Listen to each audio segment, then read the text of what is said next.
It's Matt Chapman, and I'm here with my wonderful friend, Lizzie Runham, who is the International HR Director of Facebook, and Lizzie's in Singapore. Hi, Lizzie. Hey, how are you doing? Nice to be here. Yeah, lovely to see your face. So how are you? I'm good, thank you. Yeah, I'm not being quite as healthy as my husband with his morning run, but I'm sprinkling in cycles and walks with the kids to try and keep me sane during these challenging times. But yeah, I'm great. Thanks, Matt. So this has been a big change, and obviously you've got an extremely big remit with Facebook. Maybe before we get into the change, let's talk through your role. And again, your career to date has been fascinating as well. Oh, thank you.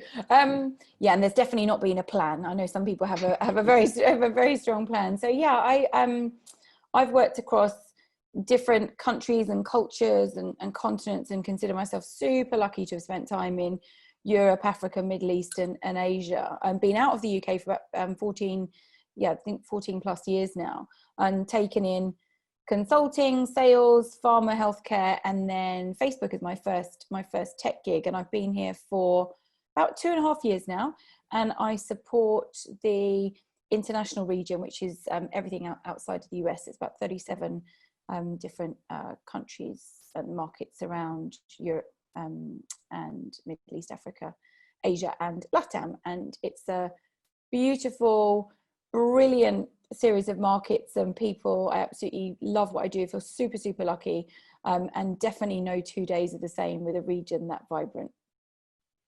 And you just moved into this role as soon as COVID hit. So you've been doing this from Singapore. Now, what has this period been like for Facebook? Yeah, I think like for all of us, right? It's been a period of intense work and responsiveness, because this has been, I think, probably one of the world's biggest people crises, right? That we've all been in together. But there's also been a really interesting, important tension that we've held here between knowing and responding really quickly, and then questioning. And holding that tension between needing to give certainty and direction to people, but also questioning all of the things that we held true. I'll give you an example of that. We used to fly everyone in to do their orientation in person in our regional hubs. And we worked out fairly early on in the crisis, in March, that probably wasn't the most sensible thing to do, even if countries were still allowing travel and flight. And so we had to rethink the way that we were onboarding our people. And so that's been something that I've really enjoyed and appreciated about the culture here, is that we're open to that type of challenge and questioning, even on the things that we hold as a truism and things that we really treasure. So people might say, as a technology company and as a new age technology company, the mindset of people would be more adaptable through these times versus, say, a traditional manufacturing company. What have been some of the challenges that you've faced as an organization shifting into the way we need to be working now? That's a good question. Honestly, Matt, I think we're all human. And so there's more in our shared humanity that's brought us together during this experience, and I think has necessarily separated us.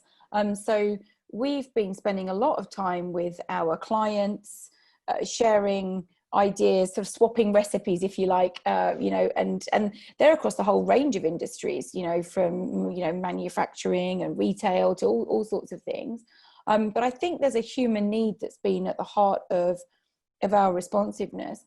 I think actually one of the things that's interesting, that we found challenging, rather than necessarily straightforward, is that we're used to being really, really fast. We work super fast. It's one of our values. It's something that people here feel really comfortable with. And one of the things we've asked of ourselves during what is a health emergency is that on some things that we really adjust the pace and we're much slower and more considered, for obvious reasons. And actually that's been a new muscle for lots of us. That's been something that we've had to hold the tension on, and has been really just a new leadership challenge for some folks, where we're used to coming with solutions on the 24-hour cycle. So that's been, I think that's something I've really appreciated, is that recognition that we need to adjust our metabolic rate on some things. Now, before we were talking, you were talking about the inclusion agenda, and the morphing of that. Tell me more on that. Yeah, so I was thinking the other day about what are the lessons the year has taught us, and then one of my family members reminded me it's only July, so stop doing a review of the year. But I felt the need to pull out some amazing learnings, and I think there are a couple that I think are absolutely fundamental and will inform what we do as a profession over at least the next 12, 18 months. One of them is this: if you think about how well you know your team now compared to pre-COVID. So I've been with my team for 2.5 years, thought I knew, folks really well. But actually, when we were talking about inclusion, often you're talking about the visible characteristics or the more well-known characteristics: gender, race and ethnicity, perhaps, disabled status, etc. But there are things that are really important to people that I now know about: health status, how many dependents they're responsible for, what their financial status is within the household, whether they're the chief breadwinner or not. Things that I didn't really have such a depth and line of sight of. And, we're all showing up in each other's living rooms or guest bedrooms and home offices at the moment, right? And so I actually think there's been a depth and sophistication to the inclusion agenda that has really moved forward in a way that it probably would have taken us years and years to get to, and we mustn't lose sight of it. And I think we need to grasp that. And when I asked people in January what they wanted, from leadership, they would talk about inspiration. We want leaders to inspire us and to motivate us and to paint the vision and move us forward. Asking over the last few weeks, people talk about empathetic leadership. They're looking for and really appreciative of empathetic leadership. And even just think about that language. Inspirational leadership, someone's on stage. Empathetic leadership, they're sat next to you. And so I think we're really learning about listening as a leadership skill. And I think our profession, we're duty bound. We should be really excited by this is the work, over the next 12 to 18 months to really strengthen listening as a leadership capability. Great points, Lizzie. Thank you. Very good to spend some time with you. Oh, it's always great to spend time with you, Matt. Stay safe.